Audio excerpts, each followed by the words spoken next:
L'Espagne est une destination phare cet été pour les Français. Et du coup, j'ai envie de vous présenter la troisième ville d'Espagne qui est... Valencia! Allez, on y va, on va aller faire la fête, on va aller à la plage, on va aller voir de beaux endroits dans cette magnifique ville.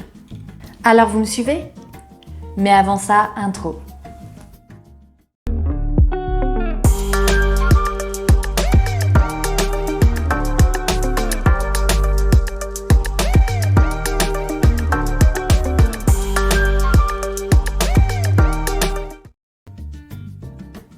Allez, pour le premier jour, on va visiter Valence et surtout son centre-ville. Alors, Valence possède un des centres historiques les plus grands d'Europe. Son passé, riche en histoire, a laissé des traces que l'on peut encore aujourd'hui observer dans toute la ville.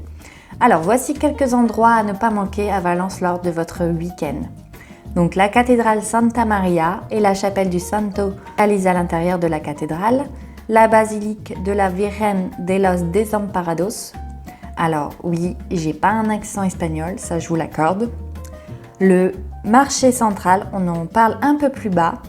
La Lonja de la Seda, je vous conseille d'entrer pour visiter le Paseo de los Naranjos, la salle du consulat de la mer et la spectaculaire salle des colonnes avec des colonnes de 17 mètres de haut. La Iglesia de San Nicolás et le tribunal de las Aguas. Partons maintenant flâner dans le quartier de Ruzafa.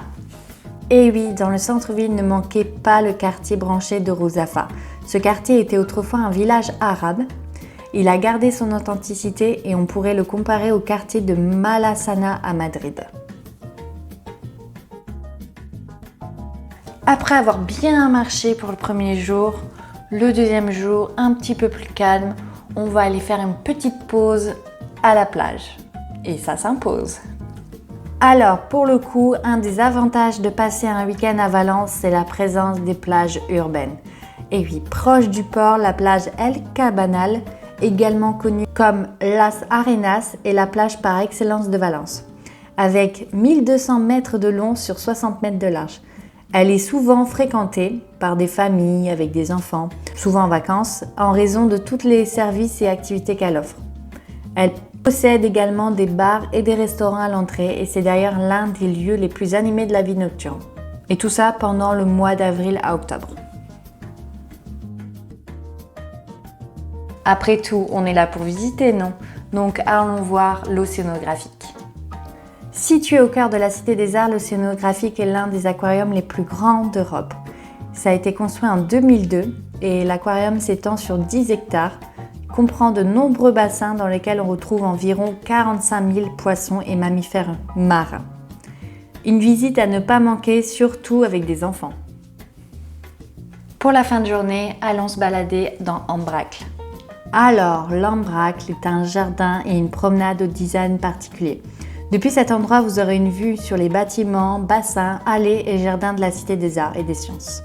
Ce belvédère a été conçu avec une végétation typique de la région méditerranéenne. C'est une ambiance qui change donc au fil des saisons.